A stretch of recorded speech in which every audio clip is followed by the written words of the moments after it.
This here is the most perfectly pink beef Wellington you've probably ever seen. And what if I told you that any single one of you home cooks out there could do it too? I have made beef Wellington countless times in my 20+ years of being a professional chef, and I bet that what I am going to share with you about how to get that perfectly pink interior, it doesn't matter how big or how small, it will come out every single time medium rare. I'm going to show you in 6 easy steps how to make, prepare, roll and bake. This is the ultimate beef Wellington Christmas centerpiece that I can guarantee any single one of you out there can make. So come with me and I'm going to show you a secret little tip that I swear no one is talking about to get perfectly pink beef Wellington for your Christmas showstopper. So let's get into making this beef Wellington.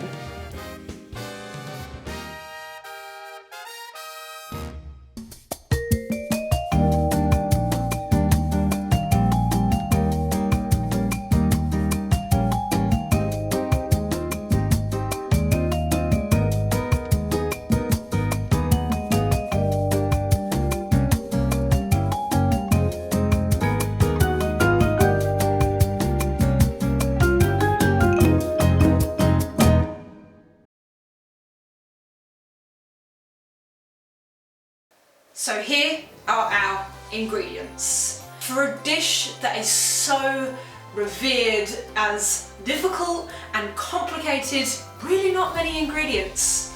It's all about the precision in each and every single piece of the puzzle. So in this video, I'm going to break it down into each single item that goes into this beef Wellington. If you want to skip forward to the bit that you want to know about, timestamps are in the description box down below. But I suggest if you're a home cook who wants to make this wonderful centerpiece, you stick around from the very beginning and see how it all goes together. So we're going to start, and the first thing we're going to deal with is our beef.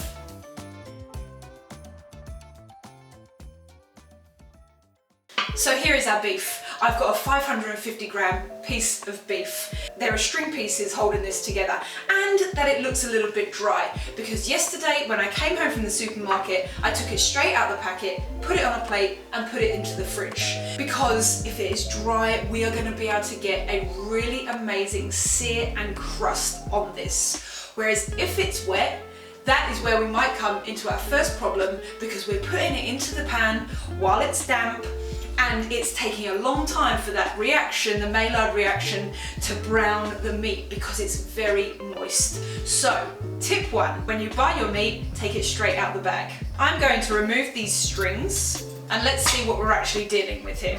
So here is our fillet. What is really important when you buy your fillet is that you take a really good look at it in the bag, because what you want is essentially the center of the fillet, because you have your whole beef fillet here at this end, much fatter, much larger. You also have a conjoining piece which is connected by sinew, and that runs down the side. And then as you come to here, the tail end, it obviously tapers out. So we want something that is a consistent size from start to finish. Let's say you're making it for 8 people. I would make it as 2 individuals, because what I would do is cut 2 sections of that large fillet so that they are the same circumference the whole way. So as I said here, this is the same on this end as it is on this end, meaning that when it cooks in the oven, they will be cooking at the same time. That is tip 2.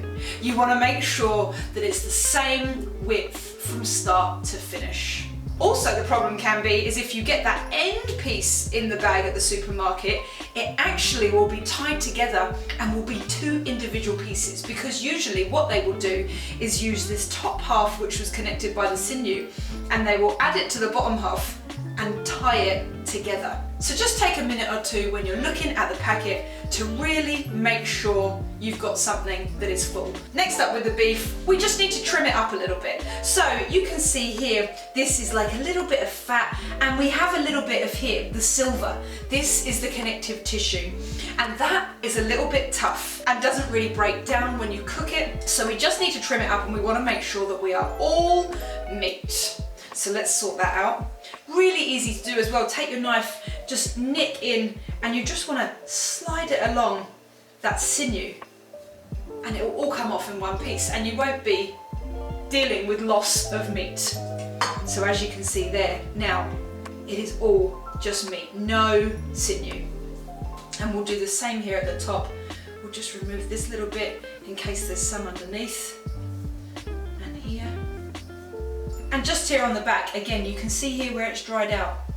And a great way to do it is just put the tip of your sharp knife underneath, slide it along, and you can remove that piece of sinew.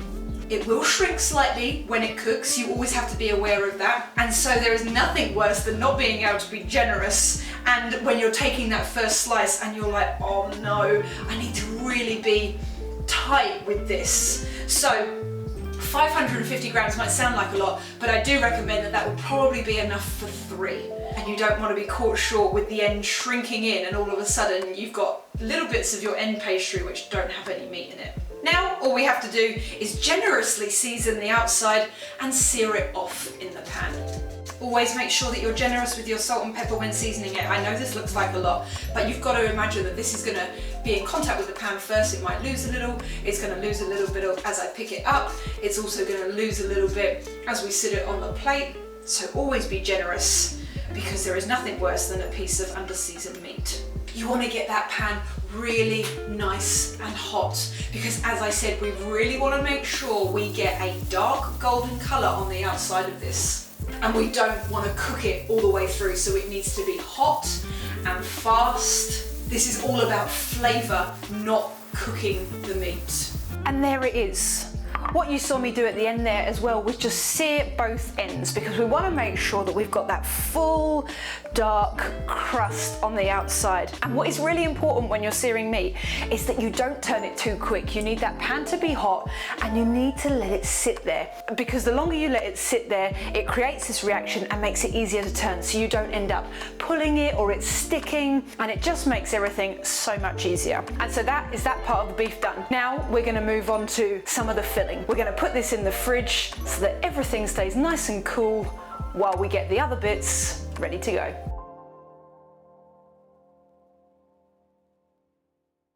So next up, we're making the mushroom duxelles. This stuff is kind of like a mushroom pate. And the problem often is when home cooks make this at home, that if this is too wet, it will make your pastry soggy, which is another reason as to why lots of beef Wellingtons end up looking a bit gross, because of that soggy bottom pastry. That all comes from excess moisture that you just don't need in there. And often the culprit is the mushroom duxelles. When you're making this and when you're cooking it, you want to think olive tapenade, spreadable but not runny vibe. You want it to almost be like a pate. So let's start off by doing the bits of prep we need to do. First up, we've got our mushrooms. Now look, if you have a food processor, amazing. Use one of them. We want to blitz it all up. But I understand lots of home cooks don't have food processors. They're such a big clunky piece of machinery that you've got to keep in the cupboard. If you're doing it by hand, you just need to make sure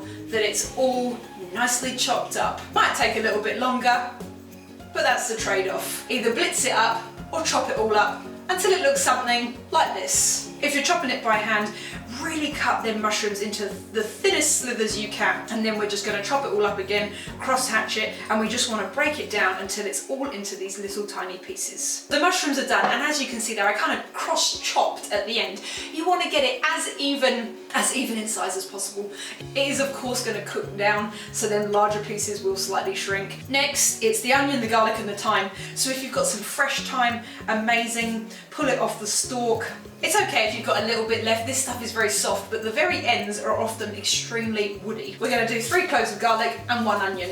When you dice your onion, make sure it's super nice and fine and small so that it cooks nice and quickly. Doing your prep like this makes things so much easier when it comes to cooking, because everything is ready to go.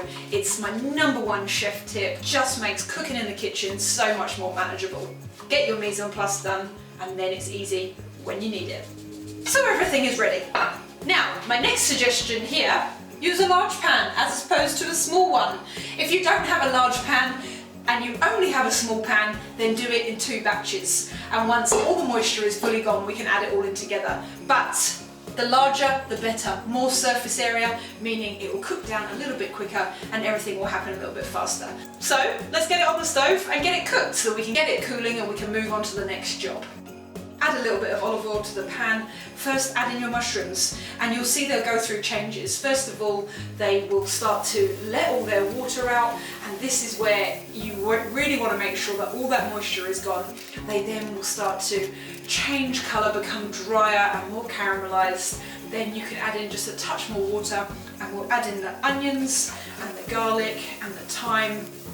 Cook this all off until it's nice and pasty almost. Season it up with salt and pepper and that's it.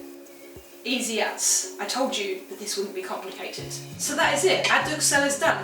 As you can see, it's changed so much from when we first put it in to what it looks like now.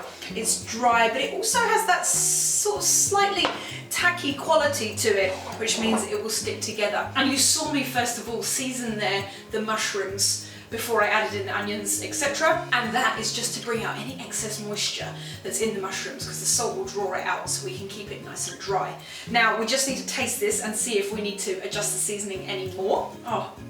But I think we're good. This really is absolutely delicious. You know, you've got to make sure that them onions and garlic is all cooked out, that you added in after, but the texture in your mouth should be soft and as I said before, a little bit like tapenade. But that is that, done. So I'm going to put that on a plate and we are going to let that cool also. So I'll sit that to one side and we can move on to the next job. Can you see actually how easy this really is to put together? It's not too hard at all.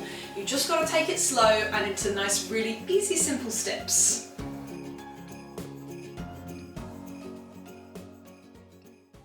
Stage 3 of our perfect Beef Wellington. This you can do whichever way you like. I have always made it with crepes because the thousands of Beef Wellingtons that I must have made in my career, I mean, ridiculous, but always we use crepes. And I think that the reason here that we always would use a crepe is because it's that secret little extra to keeping some of the beef juices away from the pastry.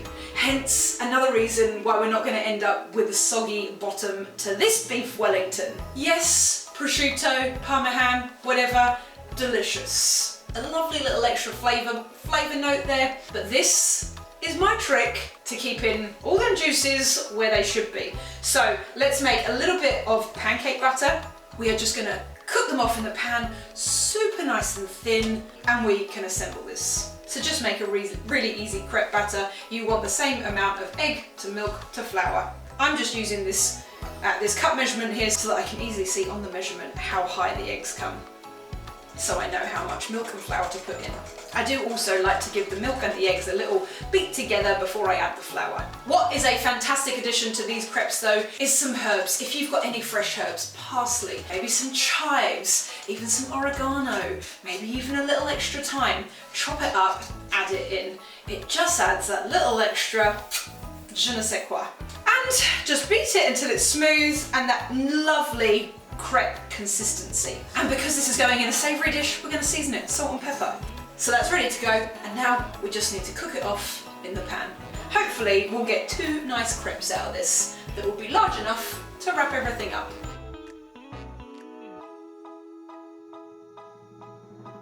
Okay, stage 4. We have our duxelle, we have our seared off beef, we have our pancakes. We need one more ingredient, some mustard, whatever you like. Could be Dijon, could be whole grain, could be hot. I'm actually going to do a little mix of the hot and the whole grain because I like the crunchy texture of this and the spice of this. What is good here is if you were making this for Christmas, you could do all this the day before, wrap it and have it sat in the fridge so it's ready to go for your pastry, and then you just have to assemble the last little bit before you cook it. So let's get this built. And I promise you, if you stick around to the end, you are going to see the ultimate trick on how to keep your Beef Wellington pink in the middle, which nobody talks about. So we're going to take our 2 pancakes, a little mustard. As I said, I like a little combo of the 2. So just spread some on. Now, the duxelle. So this guy goes on here, And again, you want to spread it out so that it's all over the edges. And what's really great is that mustard is like our little sticky binder. Chilled beef, in it goes. We want to wrap it up. We're going to fold in the edges. We're going to sit it on a plate.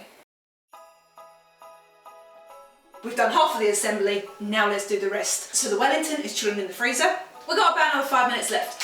So perfect time to get our puff ready. What you want to do is buy a pre-rolled sheet. Very important, makes life much easier.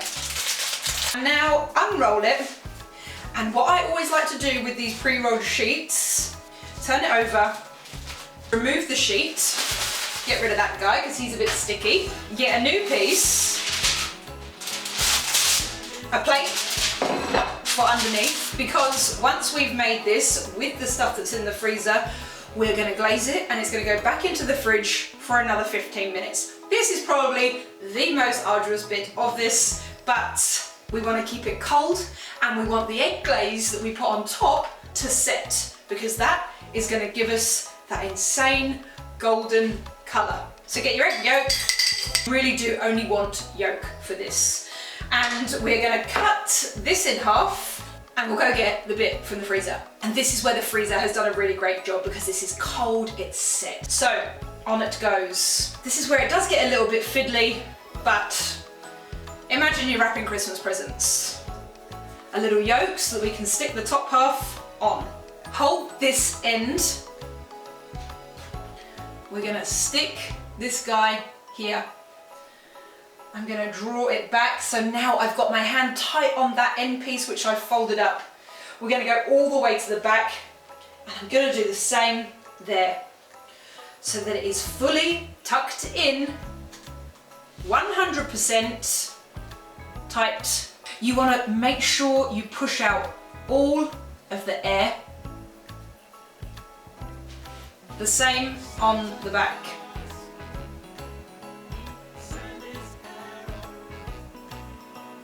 We are stuck. Everything is stuck in there. Most of the air is out. We're halfway there. Get it onto the greaseproof.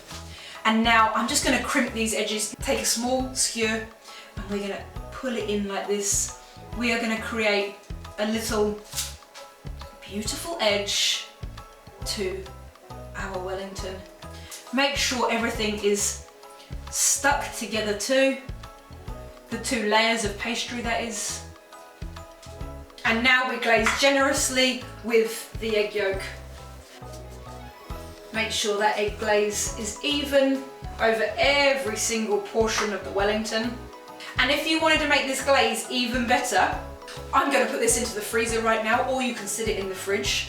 But what you want to do is make sure that after your 15-20 minutes and that first glaze is completely set, you can glaze it again with another layer of egg yolk, and I promise you that will look even more fabulous. And it's going into the freezer for 20 minutes to chill and let that egg glaze completely set. I'm going to turn the oven on now so that it has at least 15 minutes to preheat to 200 degrees, and you are going to learn that one trick that will make your Wellington perfectly pink every single time.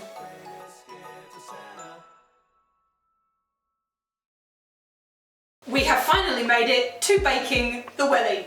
I'm pretty excited because, surprise, surprise, I'm feeling hungry. It's got 5 more minutes in the freezer. Another way to stop the bottom of your pastry being soggy and hopefully a little bit crisp. The best thing you can possibly do.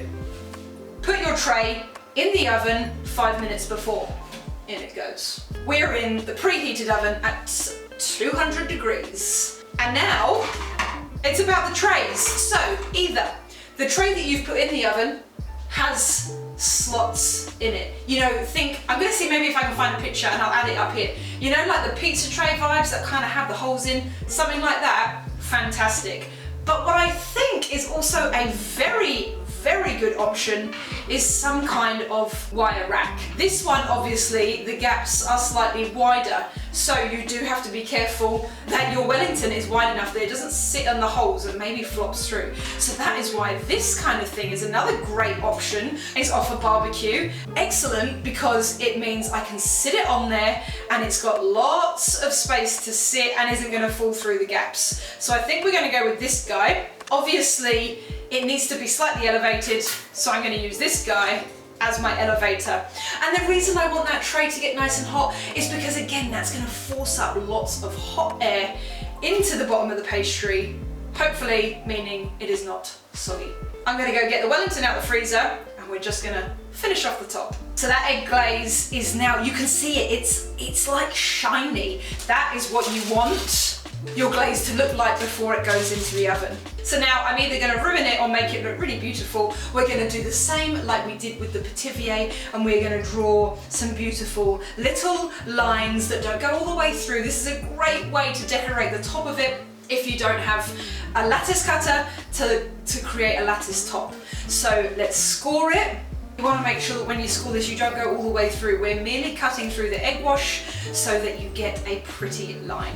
You can see here now it's all scored, and that's where it's really important that that egg fully sets, because as you saw each time I took a little piece of the egg yolk off, and what that's done is created this line which is going to be a negative effect to the rest of it. So now we need to get this in. And here we are. This is your magic weapon, where a recipe will often say cook it for 35 minutes. That's no good to anyone, because you don't know what that beef is doing inside. So we're going to put it in for 25 minutes and then we're going to take the temperature. We want it to be 52 degrees on the inside, because then we're taking it out, we're letting it rest for 15 minutes so all them juices can be reabsorbed, and it should be the most amazing medium rare on the inside. So if you don't own one of these, buy one. You can get these for a couple of dollars. They're super cheap to buy. It's a probe, and this will mean that your Wellington will forever be medium rare on the inside. So let's get this guy and cook him, and we'll come back in 25 minutes and probe it. And what we're going to do when we probe it is you're going to go in at the side and you're going to go up into the meat. We don't want to just go bam straight down into the middle. We want to, if we're going to do anything, create a little hole down here, so if there are any juices in there, they've kind of got somewhere to run out, again keeping that bottom from being soggy. So let's get it in and get this thing cooking. While the welly's in cooking, we are going to do a quick little recap of the things that can go wrong and how we are preventing them. So number one, soggy bottoms. We are making sure that all of the components are cool and we are not adding warm things to our pastry. We are constantly putting things back into the fridge to keep them cool and keep them cold. When we're baking this in the oven, we're putting it on a tray, something slightly elevated.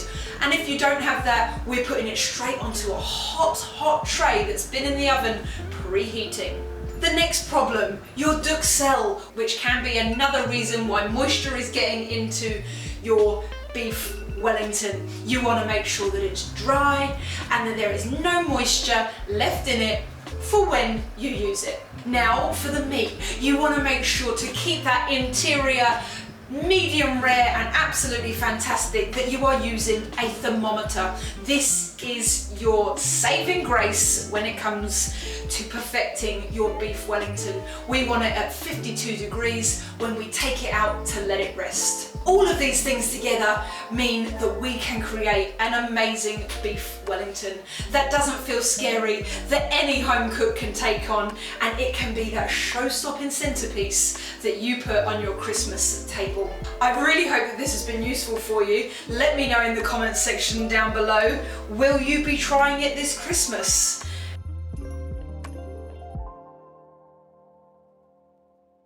We've finally made it. It's had 15 minutes resting, and as you can see, it has got an amazing puff on the bottom. Let's give it a slice and see, have we perfected this beautiful beef Wellington? Wish me luck. You guys will see it first.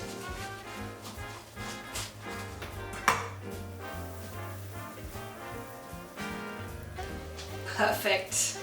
That is a perfect beef Wellington. You're welcome. With them 15 minutes resting as well, we don't have pools and pools and pools of juice coming out.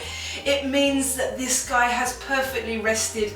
All of its juices have been reabsorbed, and as you can see from the steam, it's still hot. You don't need to worry about them 15 minutes cooling down the interior of this, but it is so important that you do it. So let's get another little slice of this and give it a try.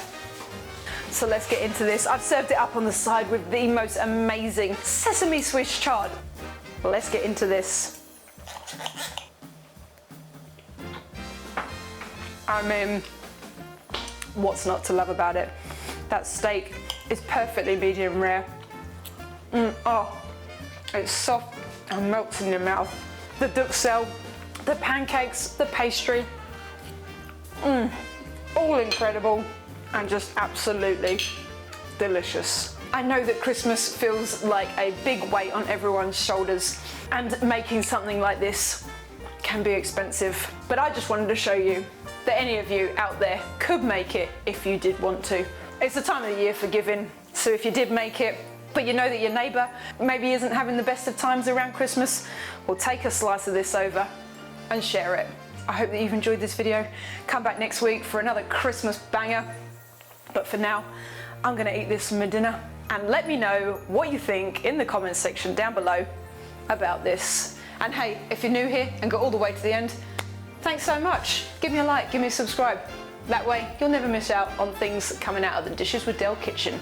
And one more thing, if you're looking for a cheat sheet and a way to make Christmas that little bit easier, I've added it in the comment section down below, and you too can make your Christmas run a little bit smoother. I love you all. I'll see you soon. Ciao for now.